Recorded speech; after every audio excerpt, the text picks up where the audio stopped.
By the late 1500s, one empire ruled the New World without challenge: Spain.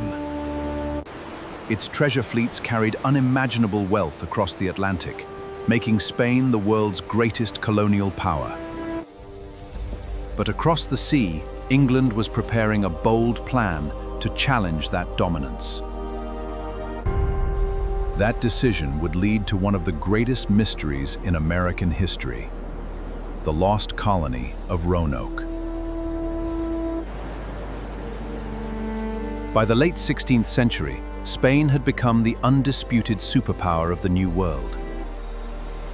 Under King Philip II, Spanish influence stretched across the Caribbean, Florida, and much of Central and South America. Spain's growing empire brought immense wealth. It brought powerful trade routes and unmatched influence across the Atlantic. Across the sea, England watched Spain's rise with growing concern.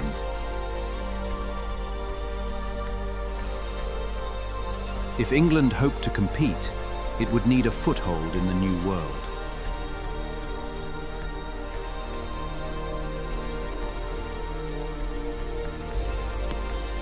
The idea came from one man, Sir Walter Raleigh. He believed an English colony could break Spain's grip on the Atlantic. The colony would serve as a strategic base for English privateers to strike Spanish treasure ships and disrupt their trade routes. At first, Queen Elizabeth I rejected the proposal, fearing Spain would retaliate. Eventually, she granted Raleigh a royal charter, but under strict conditions.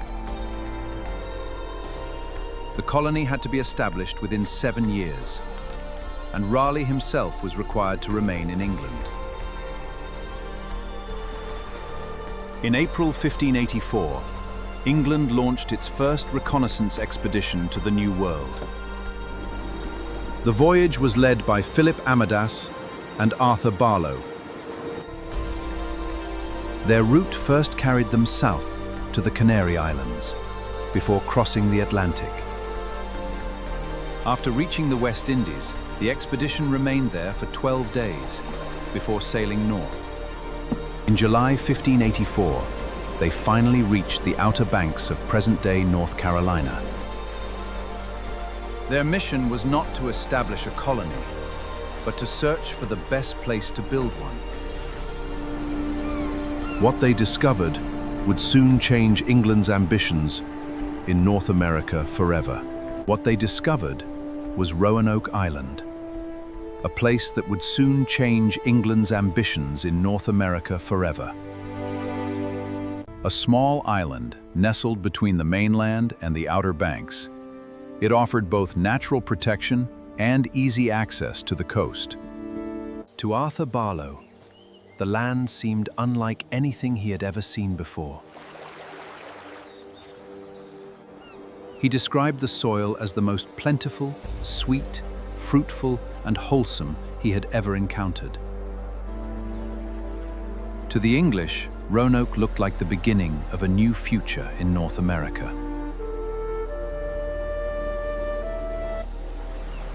While exploring Roanoke Island, the English also made contact with the Carolina Algonquians. One of the first to meet the English was Granganimio of the Roanoke people. He was acting on behalf of his brother, Chief Wingina.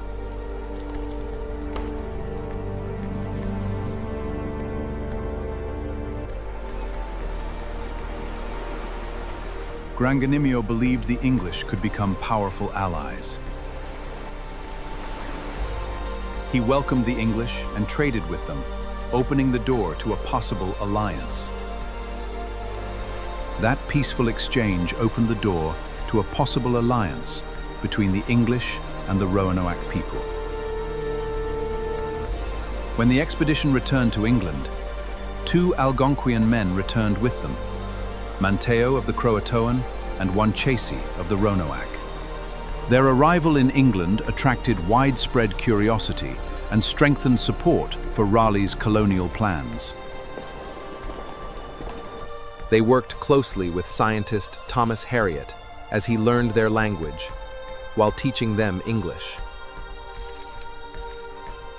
Together, they shared the basics of each other's languages and exchanged knowledge. Manteo and Wanchese also gave the English valuable insights into Algonquian culture and social structure, knowledge that would help prepare the next expedition. On April 9, 1585, England was ready to try again. This was almost exactly 1 year after the first expedition departed. This time, 7 ships carried nearly 600 soldiers and sailors across the Atlantic. Among those on board were Manteo and Wanchese, returning across the Atlantic with the English expedition. Their destination was North America, where England would attempt to establish its first English colony. Everything England had learned during the 1584 expedition had led to this moment. The voyage had begun, but the greatest mystery in early American history was still waiting.